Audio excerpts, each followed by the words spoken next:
Kehidupan dunia ini sebentar, saudara. Sebentar kehidupan dunia ini. Sampai kapan? Demi Allah, saudaraku, kita ini membutuhkan sekarang, laki-laki di sini yang hadir, yang mendengarkan suara saya dan ini mengikuti ceramah kita. Kita membutuhkan sekarang orang-orang mukmin yang imannya iman baja, bukan iman kerupuk. Yang kita butuh ini sekarang, ikhwas sekalian dan akhwat di belakang sana yang mendengarkan saya dan mendengarkan ceramah ini, kita butuh iman-iman baja yang kalau malam bangun dari ranjang, lawan syaitan untuk sholat tahajud, bukan tidur terus-menerus. Kita membutuhkan iman baja, ikhwas sekalian dan akhwat sekalian, yang pada saat azan ke masjid, sholat, apapun tantangannya. Pada saat musibah datang bersabar mereka. Pada saat jihad dikumandangkan, mereka berjihad di jalan Allah Subhanahu Wa Taala. Memang hidupnya untuk Allah Subhanahu Wa Taala. Kita butuh iman yang seperti ini. Ya memang baja apa yang Allah perintahkan, apapun tintangannya, halangannya kita lakukan. Nggak peduli dengan dunia ini, apapun orang mau katakan. Akhwat kita di belakang sana, kami butuh sebagai laki-laki seorang ibu seperti Nusaybah binti Ka'ab, sahabiat yang luar biasa. Pada saat jihad dikumandangkan, Nusaybah binti Ka'ab membangunkan suaminya tengah malam mengatakan, wahai suamiku, besok jihad, ikutlah. Dibangunkan anak laki-lakinya 5 orang, semua dikatakan, anak-anakku bangunlah, besok jihad, ibu pun akan ikut. Semuanya satu keluarga pergi jihad. Ini yang namanya mukminah, imannya baja. Bukan suaminya mau bangun sholat malam, sebentar mas, jangan bangun dulu. Malah kempes, dikempesin. Suaminya mau poligami, jangan, saya cemburu. Hukum Allah Subhanahu Wa Taala. Kita butuh wanita mukminah seperti Aisyah radhiyallahu anha. Waktu Nabi SAW menikah dengan Zainab, disambut oleh Aisyah dengan senyum, karena dia tahu ini hukum Allah.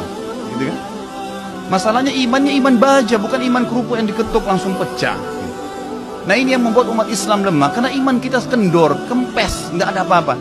Sedikit godaan syaitan, dibising sedikit langsung kendor.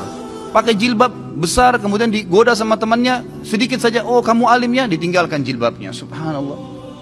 Kita butuh orang-orang mukmin dan mukminah yang hadir di majelis ilmu dengan iman baja. Memang mau mempelajari hukum Allah SWT halal haram. Sepertinya anda hadir ini iman baja namanya. Hadir di majelis ilmu sebagaimana orang-orang fasik. Mau berapa jam dari malam sampai subuh di diskotik, tidak rasa capek.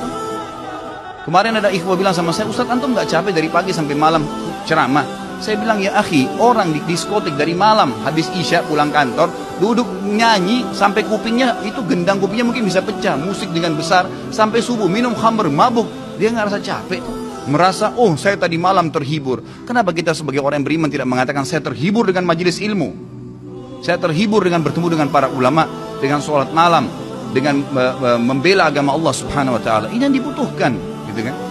Kita butuh seorang muslimah, saudari kita yang seperti Rumaisa radhiyallahu anha, yang pada saat suaminya sedih, dia menghiburnya, anaknya mati. Suaminya sangat sayang dengan anak laki-lakinya. Pada saat meninggal dunia, kata Rumaisa radhiyallahu anha, jangan ada yang sampaikan kepada suami saya bahwasanya anak ini sudah mati, karena suami saya sangat sayang dengan dia. Waktu suaminya pamit pergi ke masjid, sholat maghrib isya, pulang habis isya, Rumaisa berdandan, pakai minyak wangi, masak masakan yang enak sekali, lalu dilayani suaminya. Begitu pulang, suaminya diajak makan, digodain, dirayu sampai berhubungan badan. Setelah puas suaminya kenyang, biologisnya selesai, perhatikan wanita mukminah yang faham di mana dia letakkan godaannya, imannya membawa dia bagaimana untuk bisa menghilangkan kesusahan suaminya, bukan jadi beban bagi suaminya. Dia mengatakan, wahai suamiku, dengan santun nih, anaknya mati, dia juga sedih sebenarnya, tapi bagaimana dia menghibur suaminya, dan dia tahu ketaatan pada suaminya, ketaatan kepada Allah Azza wa Jalla. Apa yang dia bilang? Wahai suamiku, bagaimana pendapat anda kalau seandainya tetangga pernah pinjamin sesuatu, lalu saja tetangga memintanya, pemiliknya minta benda itu, apakah kita akan mengembalikan? Kata suami, tentu saja, itu hak orang. Kata Rumaisa dengan tenang, dengan sangat luar biasa kasih sayang sama suaminya, dia mengatakan, wahai suamiku, kalau begitu berharaplah pahala dari Allah, karena ya, Allah SWT yang menitipkan anak kita telah mengambilnya. Suaminya langsung marah, mengatakan, kenapa kau tidak cerita dengan saya, wahai Rumaisa? Kau membiarkan saya memakan makanan, menikmati tubuhmu, lalu kemudian kau memberitahukan setelah itu bahwasanya anak kita mati, gitu kan? Dengan sangat tenang. Lalu kata Rumaisa, itulah yang saya ingin lakukan untuk menghiburmu. Lalu kata suaminya, saya akan laporkan kepada Nabi SAW. Suaminya pergi ke Nabi SAW malam itu, berkata, ya Rasulullah, begini yang terjadi. Nabi SAW senyum, ya, lalu berkata, apakah kalian berhubungan malam itu? Kata keduanya, iya ya Rasulullah. Kata Nabi SAW, semoga Allah berkahi, betul hamil gara-gara hubungan malam itu, dan tahun depannya lahir seorang anak mujahid dari kalangan sahabat yang hanya besar mati syahid di jalan Allah Subhanahu Wa Taala. Ini yang kita butuhkan, orang-orang yang punya iman, ikhwas sekalian. Sampai kapan kita mau berlalai-lalai, gitu kan? Sampai kapan kita mau berlemah-lemah? Malu dengan pakai busana muslim, subhanallah, gitu kan. Malu dengan simbol Islam, subhanallah. Nggak usah jadi muslim sekalian. Saya berapa kali nasihati ikhwan dan akhwat saya kalau ada yang bertanya, Ustaz, ada satu tetangga saya, ada saudara saya murtad, bagaimana saran Anda? Saya bilang tinggalin dia.